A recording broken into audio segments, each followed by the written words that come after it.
तो आज मेरे साथ महाराष्ट्र स्टूडेंट वेलफेयर एसोसिएशन के हेड है, जो ऑर्गेनाइजेशन चलाते हैं महाराष्ट्र में स्टूडेंट के हित में। तो मेरा पहला सवाल आपसे है सर कि ऑनलाइन एग्जाम से रिलेटेड कोई भी इस चीज के बारे में बात नहीं कर रहा। बहुत सारी यूनिवर्सिटीज है जिसने ऑनलाइन ऑफलाइन ये 3-4 महीने से चल रहा है विंटर सेमेस्टर को लेकर। विंटर सेमेस्टर जो बेसिकली होता है अक्टूबर से दिसंबर के बीच में, लेकिन यस इस वक्त चल रहा है, फरवरी लग गया, लेकिन यस अभी भी कुछ ऐसी यूनिवर्सिटीज है जिसने अपना सर्कुलर तक नहीं दिया है और एकेडमिक कैलेंडर तक नहीं दिया है। तो इसके ऊपर आपका यस क्या कहना first of all thank you, आपने मुझे आपके टॉक शो में बुलाया और स्टूडेंट्स के इशू को आपने इतना सामने आकर हाईलाइट करने का सोचा।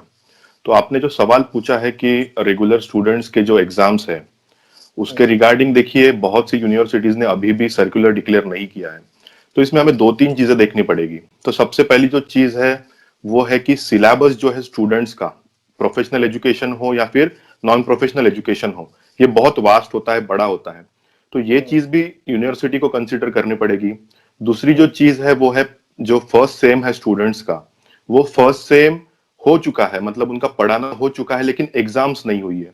और सेकंड जी। सेम का भी पढ़ाना जो है वो शुरू कर दिया यूनिवर्सिटीज ने, लेकिन उसकी एग्जाम नहीं कराई है पहले सेमेस्टर की। ये एक चीज इसमें कंसिडर करनी होगी। तीसरी जो चीज है वो है, अगर ये एग्जाम जल्द से जल्द नहीं हुई तो एकेडमिक लॉस भी स्टूडेंट्स का हो सकता है, जी दोनों तरफ बिल्कुल। से। अगर ये सामने सामने जाते गया तो एकेडमिक ईयर भी लॉस हो सकता है, या फिर अगर स्टूडेंट्स के इन फ्यूचर सब्जेक्ट्स बैक रहते हैं इन सारे सब्जेक्ट के लोड के वजह से, तो ये भी दिक्कत स्टूडेंट्स को आ सकती है। दूसरा एक इंपॉर्टेंट इशू जो है इसमें हमको कंसिडर करना पड़ेगा वो है स्टूडेंट के हॉस्टल फैसिलिटीज का, मेस फैसिलिटीज का। ये मैं चीजें आपको क्यों कह रहा हूं, क्योंकि ये सारी चीजें हमें कंसिडर करनी पड़ेगी स्टूडेंट्स के एग्जाम्स को मद्देनजर रखते हुए। अभी बहुत सी चीजें चल रही है, ऑनलाइन एग्जाम हो, ऑफलाइन एग्जाम हो। तो इसमें देखिए हमें सबसे पहले जो मैंने अभी आपको चीजें बताई है, ये सारी चीजें जो है वो यूनिवर्सिटीज को कंसिडर करनी पड़ेगी। Higher and technical education minister को ये सारी चीजें कंसिडर करनी पड़ेगी, और उसके बाद जो है इसका जो डिसीजन है वो यूनिवर्सिटीज दे। और बहुत सा समय जो है वो यूनिवर्सिटीज ने ऑलरेडी ले लिया इसके रिगार्डिंग। जी तो अभी बिल्कुल जल्द बिल्कुल। से जल्द इसका जो सर्कुलर है वो यूनिवर्सिटीज ने पब्लिश करना चाहिए। बार बार हमने जो इश्यू है, higher and technical education minister Uday Samant हो या फिर जो प्रमुख यूनिवर्सिटीज मानी जाती है महाराष्ट्र की, उन सबके सामने इस इश्यू को हाईलाइट किया है। ऑल्दो जी। बहुत से यूनिवर्सिटीज ने अभी भी इसके रिगार्डिंग डिसीजन नहीं लिया है। तो सबसे इंपॉर्टेंट जो चीज इसमें मैं बोलना चाहूंगा वो ये है कि we are not against the exams. हम एग्जाम्स के खिलाफ नहीं है, लेकिन जो चीजें मैंने आपको पहले बोली है ये सारी चीजें कंसिडर कर कर यूनिवर्सिटी को जो है वो रेगुलर सेमेस्टर की एग्जाम्स ऑनलाइन पैटर्न से शुरू कर देनी चाहिए। अभी बहुत टाइम जो है वो पास हो चुका है। जी। तो मेरा एक कंसल्ट था कि अगर ऑनलाइन और ऑफलाइन एजुकेशन को अगर हम कंपेयर करें, कुछ ऐसी यूनिवर्सिटीज है जिन्होंने सर्कुलर दे दिया है कि हम ऑनलाइन एग्जाम लेंगे, और यस उन्होंने ऑनलाइन एग्जाम का जो पैटर्न है वो भी डिसाइड कर दिया कि किस पैटर्न में हम लेने वाले हैं, कैसे क्वेश्चंस रहने वाले। अगर अभी कोई यूनिवर्सिटी ऑफलाइन एग्जाम लेती है तो उसमें डिफरेंस क्या देखने के लिए मिलेगा कि आने वाले टाइम में जो ये स्टूडेंट है, जो सेकेंड ईयर की बात कर ले, फाइनल ईयर की बात कर ले, ये लोग जब जॉब के लिए जाएंगे 1-2 साल बाद, तो ऐसा तो है नहीं कि जो स्टूडेंट जिस साल ग्रेजुएट हुआ है वो उसी साल जॉब के लिए जाए, एक आध साल वो गैप भी ले सकता है। तो जिन यस लोगों ने ऑनलाइन एग्जाम दिए है और जिन लोगों ने ऑफलाइन एग्जाम दिए, इन दोनों के मार्क्स में बहुत ज्यादा डिफरेंस देखने के लिए मिलेगा। जब यस इंटरव्यू होता है तो उसके पहले सिलेक्शन होती है, तो उसके लिए मार्क्स जरूर देखे जाते हैं। एक 60 का यस क्राइटेरिया माना जाता है कि सेमेस्टर में 60 के अबव मार्क्स चाहिए, तो एक क्राइटेरिया निकाला जाता है। तो ये क्राइटेरिया अगर निकालेंगे तो जो स्टूडेंट ने ऑफलाइन एग्जाम दी ऑब्वियसली उनके कम ही रहेंगे, और ये जो चीजें हैं ये बाद में स्टूडेंट को जॉब के टाइम पर बहुत ज्यादा फेस करनी पड़ेगी। तो इस चीज यस के बारे में आपका क्या कहना है कि ऑनलाइन एग्जाम अभी ज्यादा मैंडेटरी है कि ऑफलाइन एग्जाम ही लेना चाहिए प्रोफेशनल बनने के वे में? देखिए, एग्जाम रिलेटेड अगर बात की जाए तो ऑनलाइन ऑफलाइन ये एक डिस्कशन का इश्यू हो सकता है। इस पे हम बहुत लंबा डिस्कशन कर सकते हैं, लेकिन करंट सिचुएशन को हमको देखना पड़ेगा। आज कोविड-19 की सिचुएशन महाराष्ट्र में है। बहुत से लोगों के मन से जो है कोविड का डर चले गया है, लेकिन अभी भी वो सिचुएशन है। अगर इन फ्यूचर स्टूडेंट्स को कोविड होता है तो उसकी संपूर्ण जिम्मेदारी जो है, पूरी जिम्मेदारी जो है वो स्टेट गवर्नमेंट को लेनी पड़ेगी।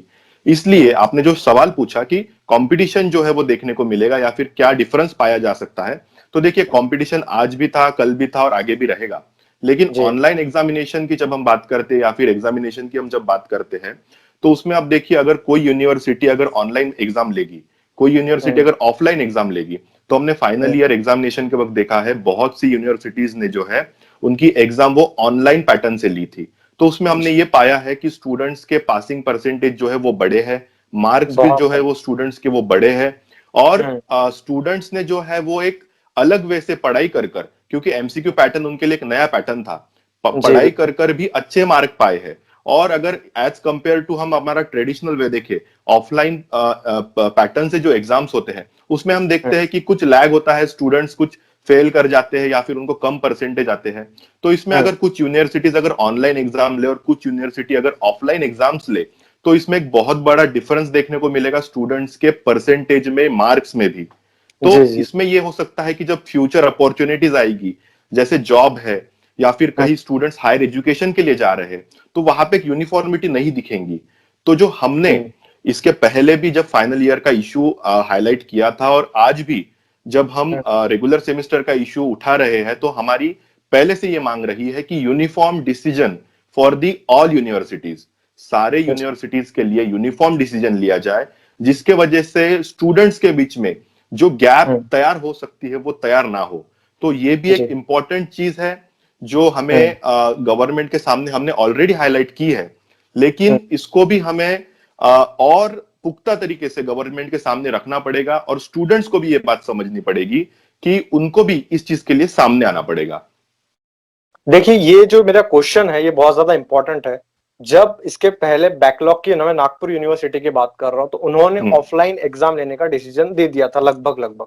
उसके जी। बाद जब न्यूज आर्टिकल्स आते हैं, हम्म। हम्म। थोड़े बहुत स्टूडेंट प्रोटेस्ट करते हैं कि हम्म। उनकी हम्म। प्रॉब्लम्स को बताते हैं, तब हम्म। जाके यूनिवर्सिटी प्रेशर में आने के बाद में कहती है कि हम ऑनलाइन एग्जाम लेंगे। यस। अभी ऐसा माहौल बन रहा है कि कॉलेज रीओपनिंग का जल्द से जल्द डिसीजन आ ही जाएगा, लेकिन यस। उसमें कहीं भी इस चीज का डिस्कशन नहीं है कि ऑनलाइन एग्जाम ऑफलाइन एग्जाम से रिलेटेड डिस्कशन है ही नहीं। तो इस वक्त यूनिवर्सिटी जब पूरा लॉकडाउन लगा हुआ था तब वो ऑफलाइन एग्जाम लेने के पीछे पड़े हुए थे। इस वक्त तो कॉलेज रीओपन होने वाला है, तो इस यस। वक्त वो लोगों के दिमाग में होगा कि कैसे ना कैसे हम ऑफलाइन एग्जाम कंडक्ट करा दे, क्योंकि एक हम्म। ट्रेडिशनल हम्म। वे है और उनको इस चीज की आदत है कि कैसे आंसर शीट बांटना है, कैसे चेक करना है, किस तरह से यस। रिजल्ट डिक्लेयर करना है। लेकिन ऑनलाइन जो हम्म। पैटर्न है वो एक नया हम्म। तरीका है, और थोड़ी बहुत यस। डिफरेंसेस इसमें फेस उनको करने पड़ेंगे। लेकिन वो स्टूडेंट के हित के बारे में नहीं सोच रहे कि कैसे स्टूडेंट जिसने ऑनलाइन पूरे सेमेस्टर की पढ़ाई करी है, और हम्म। बहुत सारे ऐसे स्टूडेंट है जिनके पास में सुविधाएं नहीं थी कि किस तरह से हम ऑनलाइन क्लासेस करें, बहुत यस। सारे इंटरनेट इश्यूज थे, उनके पास सिलेबस पूरा नहीं है, नोट्स नहीं है उनके पास में, तो पढ़ाई कैसे करेंगे। अगर हम रिटन एग्जाम की बात करें तो डेफिनेशंस लिखनी पड़ती है, थियरी पेपर की हम बात करें तो अगर हम थोड़ा सा टेक्निकल में जाएंगे तो वहां पे सम सॉल्व करने पड़ते हैं। तो उन लोगों को ये सब पूरी तरह से नहीं आता, तो कैसे वो लोग कम समय में तैयारी कर लेंगे, और इस चीज की क्या गारंटी है कि वो फटाफट अपने एग्जाम की तैयारी करके सेंटर पे जाकर लिख कर आ जाएंगे और उनको वही मार्क्स मिलने हैं जो ऑनलाइन में मिलने हैं। ये तो बहुत बड़ा यस। डिफरेंस हुआ ना। नहीं, ये डिफरेंस सवाल तो। मेरा आपसे है, मेरा सवाल ये है आपसे कि इस वक्त जो आरटीएमएनयू है और पुणे यूनिवर्सिटी है, इन लोगों ने अपने डिसीजंस होल्ड करके रखे हुए, तो ये यस। कैसे ना कैसे जल्दी से जल्दी अपना डिसीजन ले, इसके लिए स्टूडेंट क्या कर सकते हैं। देखिए, इसमें हमने ऑलरेडी जो इश्यू है वो हाईलाइट कर दिया है, और इसके रिगार्डिंग हमने पर्सनली एजुकेशन मिनिस्टर को भी लेटर लिखा है, और उसका रिप्लाई भी हमें आया है कि जल्द से जल्द इसमें जो कार्रवाई है वो एचएनटी जो है, higher and technical education department, वो करेगा। लेकिन इसमें स्टूडेंट्स को क्या करना चाहिए, तो स्टूडेंट्स को मेरे हिसाब से सबसे पहले तो अवेयर रहना चाहिए कि हमारे यूनिवर्सिटीज में, हमारे कॉलेजेस में क्या हो रहा है। स्टूडेंट्स इसमें क्या करते हैं कि डर जाते हैं, अगर हम कोई इश्यू हाईलाइट करते हैं तो शायद हमारे मार्क्स कम आएंगे, शायद हमें कोई कुछ बोल देगा या फिर हमारे खिलाफ कोई एक्शन लेगा। तो आपको एग्जांपल देना चाहता हूं, ऐसा ही एक इशू जो है वो पुणे यूनिवर्सिटी में हुआ था। एक स्टूडेंट्स को वहां पे पीटा गया था यूनिवर्सिटी कैंपस में। तो जी। वहां पे जब ये सारी चीजें हुई, इवन उसको तो यहां तक धमकी दे दी गई थी कि अगर आप ये इशू हाईलाइट करेंगे या फिर मीडिया में जाएंगे तो आपका जो ईयर है वो हम बर्बाद कर देंगे, यहां तक की धमकी उसको मिली। लेकिन वो बच्चा डरा नहीं, सामने आया, हमारे तक आया, हमने उस इशू को हाईलाइट किया, और जिस हम्म, वक्त उसका जो रिजल्ट आया, तो मैं आपको बताना चाहता हूं सबसे पहले रिजल्ट उसके हाथ में था। मतलब हम्म, ऐसा कहीं नहीं होता है। मैं स्टूडेंट्स को रिक्वेस्ट करना चाहूंगा, अगर आपके यूनिवर्सिटीज में, कॉलेजेस में कुछ भी प्रॉब्लम है, तो उसको सबसे हम्म, पहले हाईलाइट करें, और उसके बाद ही ये सारी जो इश्यूज आ रहे हैं स्टूडेंट्स को, हम देख सकते हैं कि यूनिवर्सिटीज अपनी मनमानी कर रही है, higher and technical education minister का कंट्रोल नहीं है यूनिवर्सिटीज पर, कोई भी बिल्कुल कुछ भी अनफेयर डिसीजन ले लेता है और बाद में स्टूडेंट्स को प्रोटेस्ट करना पड़ता है। जब न्यूज में ये सारी चीजें आती है तो ये चीजें हाईलाइट होने के बाद यूनिवर्सिटी को पता चलता है कि शायद अपन ने ऐसा करना चाहिए था। तो ये सारी चीजें ना हो इसलिए सबसे पहले स्टूडेंट्स को जो है सामने आना पड़ेगा, और इन सारी चीजों को जब स्टूडेंट सामने आकर हाईलाइट करेंगे तभी हम सब जो ऑर्गेनाइजेशंस है या फिर सोशल जो एनजीओ काम करती है स्टूडेंट्स के लिए, वेलफेयर के लिए, वो काम कर सकेगी। ये बहुत एक इंपॉर्टेंट इशू है, स्टूडेंट्स को ये बात समझनी पड़ेगी और स्टूडेंट्स को जो है वो सामने आना पड़ेगा। और मेन ये बात है, थोड़ी अंदर की बात है ये, कि कई सारी ऐसी यूनिवर्सिटीज है, जैसे एक सेमेस्टर की अगर हम बात करें जो अभी ऑनलाइन लेक्चर्स चल रहे थे, तो कुछ यूनिवर्सिटी ऐसी है जिन्होंने क्रिसमस की जो छुट्टियां रखी है, अभी तक उन्होंने अपनी छुट्टियां खत्म नहीं करी है कि कॉलेज के लेक्चर्स है वो कंडक्ट किए जाएंगे। ग्रुप्स जो होते हैं व्हाट्सएप में, उसमें मैसेजेस आ जाते हैं कि हाँ छुट्टी एक्सटेंड कर दी गई है। पिछले एक महीने से बहुत सारी ऐसी कॉलेजेस है, इनफैक्ट मैं बात करूं कि वर्धा के कॉलेजेस हो गए और नागपुर के कॉलेजेस हो गए, बहुत सारे ऐसे कॉलेजेस है जिन्होंने अभी तक लेक्चर्स भी कंडक्ट नहीं किए। उन्होंने अपना काम किया, उन्होंने फटाफट सिलेबस कंप्लीट करा ये सोचकर कि दिसंबर में एग्जाम हो जाएगी या फिर जनवरी में हो जाएगी। उन्होंने अपना सिलेबस जो था वो दिसंबर में ही कंप्लीट कर दिया। स्टूडेंट को कितना समझ आया नहीं आया वो उनका क्राइटेरिया नहीं है। अभी प्रॉब्लम ये चल रही है कि स्टूडेंट एक महीने से क्लासेस से पूरी तरह से कटे हुए हैं, उनके पास नोट्स पूरी तरह से अवेलेबल है नहीं, और अभी भी इवन आज 1 फेब है और फरवरी के 1 तारीख को भी आज भी डिसीजन नहीं आ रहा है कि कौन सा सर्कुलर दिया जाएगा, किस पैटर्न में एग्जाम लिया जाएगा। सिलेबस नहीं पता है कि ओल्ड पैटर्न का ही सिलेबस है या फिर न्यू पैटर्न का सिलेबस है, कितने यूनिट्स लेना चाहिए रिटर्न एग्जाम में, ये सब अभी भी स्टूडेंट्स को क्लियर है ही नहीं। और इस चीज की क्या गारंटी है, अगर कोई यूनिवर्सिटी ऑफलाइन एग्जाम लेती है, अगर कोई डिसीजन का ऐसा सर्कुलर आता है कि हम ऑफलाइन लेंगे, तो वो टाइम पे स्टूडेंट किस तरह से अपने आप को प्रिपेयर कर पाएगा, ये चीज की गारंटी जो है कोई भी कॉलेज लेने के लिए तैयार नहीं है। और जो ऊपर में जो मंत्री बैठे हुए हैं, जो एजुकेशन मिनिस्ट्री है जो संभालती है ये सब, उन लोगों को ये सारे सिचुएशन के बारे में पता ही नहीं है, क्योंकि कोई स्टूडेंट बताने के लिए आगे आ ही नहीं पाता। उनको ऐसा लगता है कि हमारा कॉलेज डिसीजन लेगा, हमको उसको मानना ही पड़ेगा, नहीं मानेंगे तो हमारा साल बर्बाद हो जाएगा। ये बहुत बड़ा इशू है यहाँ पर। और मेरा एक और क्वेश्चन है कि जो बाहर महाराष्ट्र के बाहर जो स्टूडेंट रहते हैं, 1 साल से वो लोग यहाँ पर है नहीं, इस चीज की तो कोई भी वो नहीं, पॉसिबिलिटी है नहीं कि वो लोग दोबारा आएंगे तो वही किराए के घर में उनको रहने के लिए मिलेगा।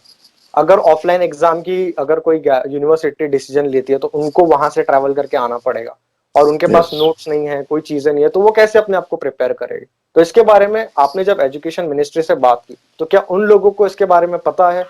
बहुत सारी ऐसी यूनिवर्सिटीज जो अभी भी प्लान कर रही है कि हम रिटर्न एग्जाम ही दें, बहुत सारी ऐसी।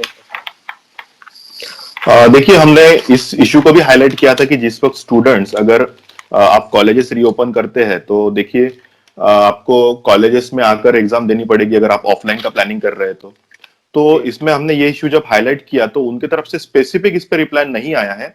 लेकिन जो मुझे लगता है इन सब के बीच में, जो मैंने पहले ही क्वेश्चन में आपको बताया था कि उनका रहने का प्रॉब्लम होगा, ट्रैवलिंग का प्रॉब्लम होगा, उनका मेस इश्यू होगा, जो उनका जहां वो खाना खाते हैं, ऐसी सारी चीजों का इनको इश्यू होने वाला है। और ये छोटी चीजें दिखने को लग रही होगी लेकिन ये बहुत बड़ा इश्यू है, क्योंकि 1.5 साल से 1 साल से स्टूडेंट्स जो है उन्होंने अपना अपना जहां पे वो यूनिवर्सिटीज में पढ़ते थे वो यूनिवर्सिटी छोड़ दिए कंप्लीटली।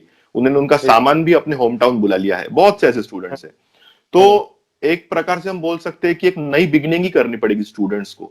जैसे फर्स्ट ईयर में हम एडमिशन लेते हैं ना, सेम वैसे ही स्टूडेंट्स को बिगिनिंग करनी पड़ेगी। और ये बहुत बड़ा इश्यू है, हमने ये ऑलरेडी हाईलाइट कर दिया है, लेकिन स्पेसिफिक जवाब सामने से नहीं आया है।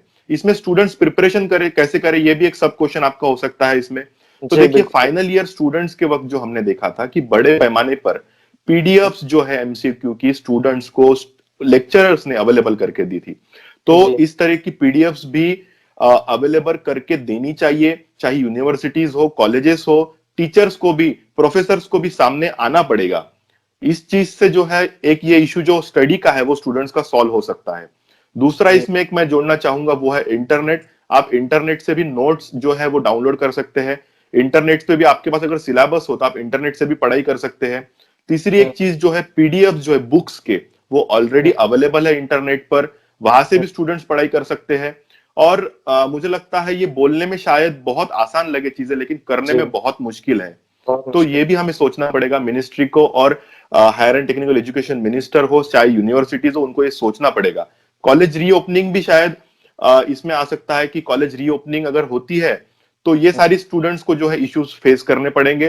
तो इसलिए मुझे लगता है कि ऑनलाइन एग्जामिनेशन ये एक बेटर ऑप्शन है, कि जिसके थ्रू जो स्टूडेंट्स है वो जल्दी से एग्जाम देकर ये जो सेमिस्टर जो गैप बन रहा है 2 सेमिस्टर के बीच का, उसको जी सॉल्व कर सकते हैं और नेक्स्ट सेमिस्टर में जा सकते हैं, जिससे उनके जो सामने का ईयर है वो वेस्ट ना जाए। उनको कोई भी एटी केटी जो है, जिधर बहुत सी जगह केटी बोलते हैं कि किधर बैकलॉग बोलते हैं, तो ये बैकलॉग सारी में। इश्यूज उनको ना आए। इसलिए मुझे लगता है कि ऑनलाइन एग्जामिनेशन ये एक सॉल्यूशन ये सारी चीजों पर।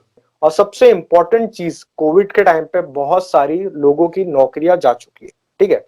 तो उस वक्त अभी बहुत सारी यूनिवर्सिटीज ने ये भी अंदर की बात है कि दिसंबर के पहले ही स्टूडेंट को सर्कुलर पास करके बोल दिया था कि फीस पूरी भर दो, ताकि वो अपनी फीस पहले ही पूरी ले ले। अभी अगर हम सरकार से बात भी करें कि फीस को कम करे, सरकार तो फीस कम कर देगी, लेकिन बहुत सारे ऐसे कॉलेजेस है जिन्होंने पहले ही अपनी फीस वसूल कर ली, और जो बच्चे यस नहीं दे पाए उनको आज भी मैसेजेस आते हैं कि आप जल्द से जल्द अपनी फीस जमा कराओ, वरना आपको आई कार्ड नहीं दिया जाएगा, वरना आप एग्जाम फॉर्म नहीं भर पाओगे। आज भी ऐसी धमकियां आती ही, इसको मैं धमकी ही कहूंगा, क्योंकि ये रिक्वेस्ट तो नहीं है, क्योंकि कोविड के टाइम पे बहुत सारे लोगों की नौकरियां गई है।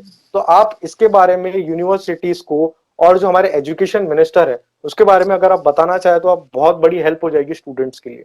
यस डेफिनेटली डेफिनेटली, ये चीज हम डेफिनेटली एजुकेशन मिनिस्टर को पहले ही बता चुके हैं, क्योंकि ये जी चीज जो है पहले बहुत जिस वक्त सेमिस्टर जो है स्टार्ट हो गया था, फाइनल ईयर एग्जामिनेशन हो गई थी, कॉलेज रीओपनिंग की बात हो रही थी, उसी वक्त यूनिवर्सिटीज ने कॉलेजेस ने स्टूडेंट्स को फोर्स करना शुरू कर दिया था कि आप एग्जाम पे कर दीजिए, जी कॉलेजेस जी शुरू होने वाले हैं।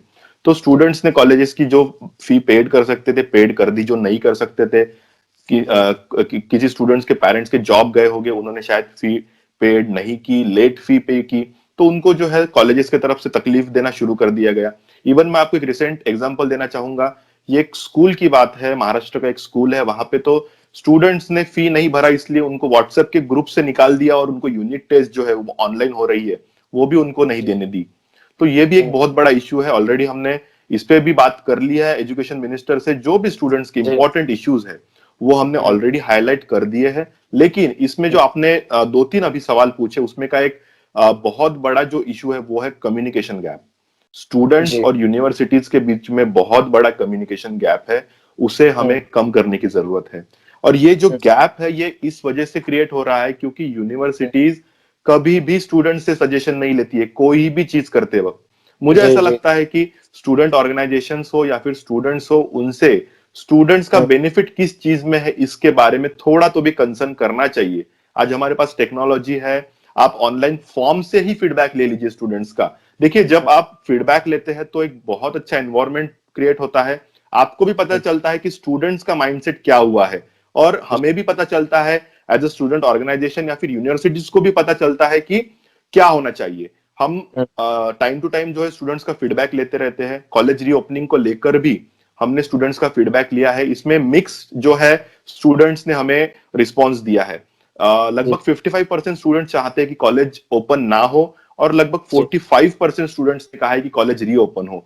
और ये जो है कंफ्यूजन स्टूडेंट्स में इस वजह से क्योंकि कम्युनिकेशन गैप है, उनको पता ही नहीं चल रहा है। कॉलेजेस में फोन करते सर कॉलेज कब शुरू होगा, एग्जाम कब होगी, उनको ही पता नहीं, क्योंकि कॉलेजेस का और यूनिवर्सिटीज का भी मतलब जो ऑफिशियल्स है उनका भी कम्युनिकेशन एक बहुत बड़ा गैप है।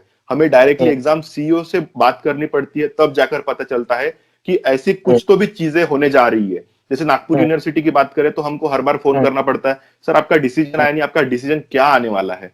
हर बार तो हम प्रोटेस्ट नहीं कर सकते ना, हमें पहले जी सही बात करनी होगी, समझना होगा हर चीजों को कि यूनिवर्सिटी क्या चाहती है। इसमें देखिए जो आपने और एक सवाल पूछा, मैं उसका जवाब देना चाहूंगा कि स्टूडेंट्स देखिए अगर यूनिवर्सिटी से क्लियर कर दे कि एग्जाम कैसे होगी तो स्टूडेंट्स वो हिसाब से प्रिपेयर करेंगे। अभी बहुत लेट कर चुकी ऑलरेडी यूनिवर्सिटीज। देखिए आपको पता है एमपीएससी की लोग तैयारी करते हैं, एमपीएससी के स्टूडेंट्स को पता होता है उनका पैटर्न क्या है, एमसीक्यू पैटर्न से होने वाले हैं, तो वो हिसाब से वो प्रिपरेशन करते हैं। यहाँ पे पैटर्न ही डिसाइडेड नहीं है, स्टूडेंट्स आर कंफ्यूज कि परीक्षा कैसी होगी, उसके वजह से स्टूडेंट्स जो है वो बहुत कंफ्यूज है, डरे हुए हैं कि एग्जाम्स कैसी होगी अगर टाइम पे डिसीजन आता है ऑफलाइन एग्जामिनेशन का। तो देखिए इसमें कॉलेजेस को रीओपन करना पड़ेगा, जो पहले हमने पॉइंट डिस्कस किए वो सारे पॉइंट भी इसमें इंक्लूड हो जाएंगे। दूसरी बात, कॉलेजेस रीओपन हो ना हो ऐसा भी कुछ स्टूडेंट्स को इसलिए लग रहा है क्योंकि उनको लग रहा है कि अगर कॉलेजेस ओपन हुए तो हमारी एग्जाम ऑफलाइन होगी, डेफिनेटली ऑफलाइन होगी। इसमें देखिए बहुत सी चीजें हैं डिस्कस करने जैसी, लेकिन मुझे अगर एक शब्द में कहना हो तो कम्युनिकेशन गैप की वजह से ये सारी चीजें जो है वो हो रही है। कम्युनिकेशन को यूनिवर्सिटीज को बढ़ाना चाहिए, जिससे जाकर ये इश्यूज जो है वो सॉर्ट आउट होंगे। मेरा लास्ट क्वेश्चन ये है कि अगर इस वक्त कोई यूनिवर्सिटी ऑफलाइन एग्जाम का डिसीजन लेती है तो उस क्राइटेरिया में स्टूडेंट के लिए आपके पास क्या ऐसे प्लान्स है कि हमें इस फैसले के खिलाफ विरोध मतलब अपना विरोध है दर्ज कराने के लिए क्या कुछ करना पड़ेगा अगर कोई ऐसे डिसीजन ले लेती है? क्योंकि अभी तक 2 बड़ी यूनिवर्सिटीज है, उनका कोई भी डिसीजन नहीं आया, वो इसीलिए रुके हैं कि ताकि कॉलेजेस रीओपन हो, सरकार की कोई गाइडलाइंस आए, उसके बाद में ही हम अपना डिसीजन लेंगे। अगर फाइनली अगर डिसीजन आ जाता है कि हम ऑफलाइन एग्जाम लेंगे तो इस चीज के ऊपर स्टूडेंट को क्या करना चाहिए? देखिए कॉलेजेस रीओपनिंग के संदर्भ में भी बहुत जल्द मुझे लगता है डिसीजन आ जाएगा, आज या फिर कल में। अभी जब हमने इंटरव्यू शुरू किया उसके पहले ही एजुकेशन मिनिस्टर का बयान आ चुका है इस चीज पर कि 1-2 दिन में इसका डिसीजन हो जाएगा। लेकिन आपने जो सवाल पूछा उसमें देखिए 2-3 चीजें कंसिडरेबल है कि अगर ऑफलाइन एग्जाम होती है तो क्या करना चाहिए। तो इसमें देखिए सबसे पहले तो हमको यूनिवर्सिटी ऑफिशियल से बात करनी पड़ेगी, स्टूडेंट्स को जो है वो इस इशू को हाईलाइट करना पड़ेगा। आप अगर फिजिकली कहीं हाईलाइट नहीं कर सकते तो मैं आपसे रिक्वेस्ट करता हूं कि आप ऑनलाइन तरीके से तो भी प्रोटेस्ट करें। बहुत से माध्यम है, आज नागपुर यूनिवर्सिटी की बात करें, पुणे यूनिवर्सिटी की बात करें कि ट्विटर पे वो लोग अवेलेबल है, वहां पे उनको पता चलता है। बार बार हमने कैंपेन चलाया है जिससे यूनिवर्सिटीज को पता चले कि स्टूडेंट्स क्या चाहते हैं। थाउजेंड्स मेल्स हमने यूनिवर्सिटीज को सेंड की है कि जिससे उनको पता चले कि स्टूडेंट्स क्या चाहते हैं। तो ऐसे बहुत से तरीके हैं जिसकी वजह से ये हम जो है अगर ऑफलाइन का डिसीजन होता है तो उसको ऑनलाइन में भी कन्वर्ट कर सकते हैं, स्टूडेंट्स बेनिफिट के लिए, स्टूडेंट्स के हित के लिए। देखिए आप कोई भी डिसीजन जो है वो 4 कमरों में बैठकर नहीं ले सकते, 4 दीवारों के बीच में बैठकर नहीं ले सकते।